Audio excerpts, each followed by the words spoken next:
kompani, biznese, ndërtesa private të këtyre grupeve kriminale që u hetohen për pastrim parash, u pastruan dhe sot ligjërisht janë të pastruara. Hetimi ndaj këtyre. Të merr rastin e Ilir Beqës. Ilir Beqa ka qindra miliona euro tendra të cilat janë në hetim tek Ministria e Shëndetësisë dhe ai hetohet për një lokal që ka në qendër të Tiranës për 120.000 euro. E thot në fakt, Romir, e kam të tekstin e zbardhur të gjykatës apelit. Dhe se për të ilustruar këtë gjë, ndërkohë përsa i përket personin e tij Melman Abule, nga hetimi deri në këtë fazë ka rezultuar se veprimet e kurrëndralishme të tij, të cilat lidhen me pastrimin e produkteve të veprës penale, kanë zgjatur në kohë dhe kanë sjellë si pasojë justifikimin e shumave të konsiderueshme monetare, të cilat më pas kanë hyrë si përfitim pasuror në Bashkinë Ligjore të Shtetit Velia i Xoxa. Pra është arritur, ka zgjatur aq në kohë sa i gjithë ky proces ndihmonte të justifikonte në thonjza dhe paratë e realizuara. Dhe që vazhdon të kryet akoma, siç tek paratë e incineratorit që u fillua gjoja, u hetua, u sekuestrua dhe paratë vijojnë. E njëjta gjë po ndodh edhe me pasurinë aktuale dhe dosjen aktuale të Erion Veliajt që parat vijojnë, edhe pse Erion Veliaj është në qeli dhe bashkëshortja po hetohet dhe të tjerë me radhë po hetohen, parat vazhdojnë, llogaritë vazhdojnë që të shtohen, kontot e tyre vazhdojnë dhe në këtë aspekt nuk ka asnjë veprim nga ana e SPAK-ut që tregon që nuk është qëllimi parandalimi i korrupsionit, i krimeve të zyrtarëve të lartë në vend, po qëllimi është bërja show nga ana e SPAK-ut për interesat politike të dikujt tjetër. Unë bie dakord që me Avenirin që ky është një skenar i madh. Është marrëveshje. Është një marrëveshje dhe është një skenar i gatuar nga kryeministri i vendit. Mbase me konsensus për përfundimin e karrierës politike të Erion Veliajt, unë e shikoj më shumë për qëllime financiare, për ato që diskutuam edhe pak më parë për lejet e ndërtimit, për mbajtjen në kontroll të Bashkisë së Tiranës, për pastrimin e parave, për rreziqet që Edi Ramos mund t'i vinë nesër pas 11 majit, kur ai të largohet nga pushteti në rast të humbjeve të zgjedhjeve dhe ai para përgatitse me një Erion Veliaj, kryetar bashkie, me gjithë atë lloj pushteti, me atë pushtet në Partinë Socialiste, i kujton kryeministrit i kujtohet vetja përballë Fatostanos. Po, patjetër. E kupton dhe të njëjtën gjë brenda 24 orëve sepse Erion Veliaj filloi ta festonte ditëlindjen me gëzuar edhe 100 zoti kryeministër. Dhe leo llogarit në një disfat të Edi Ramës. Pra unë shikoj një pastrim territori brenda Partisë Socialiste nga ana e kryeministrit të vendit duke përdorur SPAK-un.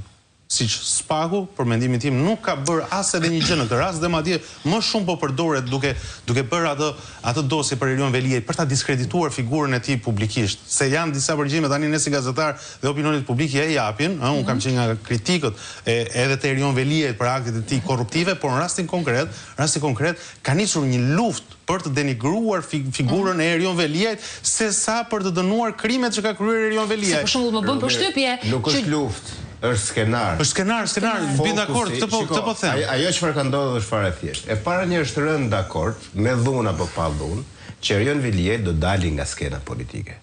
Dhe këtë e ka bërë Edi Rama për të siguruar. E kanë nxjerr me dhunë sepse edhe në përgjigje kanë dalë se çfarë tenton dhe kërkon Erion Veliaj. Ne dim se si Edi Rama e largoi Erion Veliajin dhe një javë para arrestimit e pa mbefas në krah.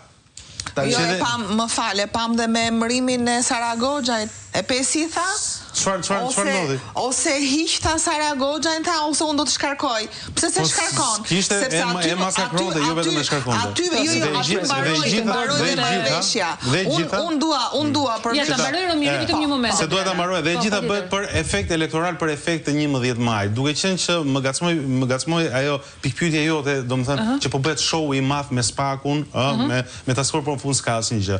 Unë për shkak të kësaj nxora disa të dhëna për të treguar show-un, nëse do më lësh vetëm 2 minuta kohë dhe e mbyll shumë shpejt. Nga të dhëna duke u referuar SPAK-ut për punën e SPAK-ut.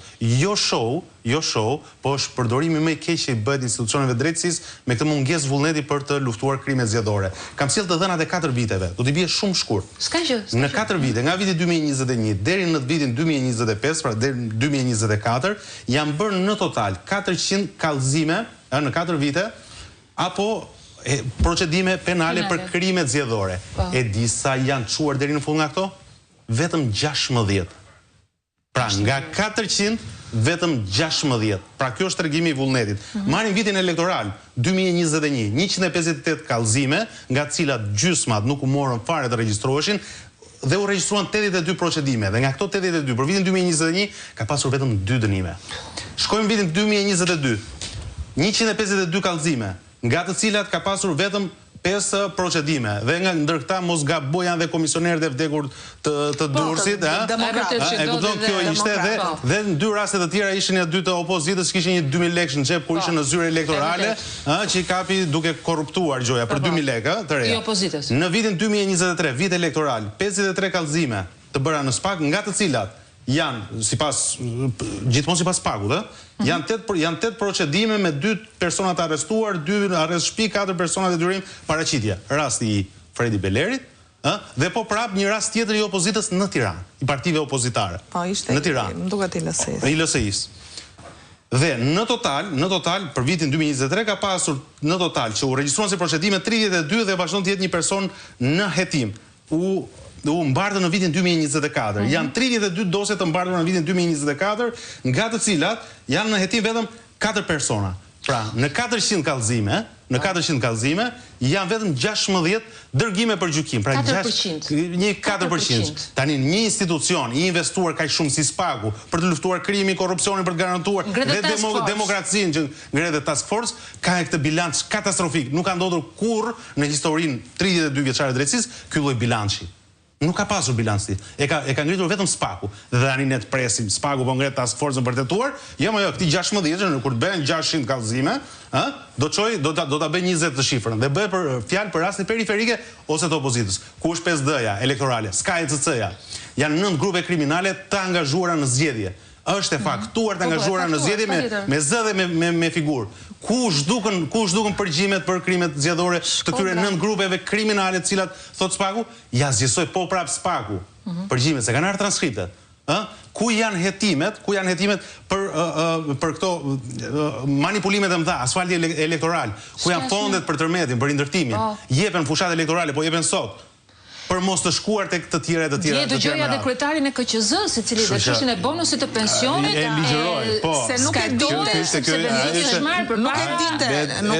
Hyrjes në fuqi të afatit. Atëre më lejo që unë ta çoj pak ta avancoj. Faleminderit për këtë të dhënë, Romiri, se realisht ishte e kisha 4%, 4% që ta kem parasysh. Ta avancoj pak.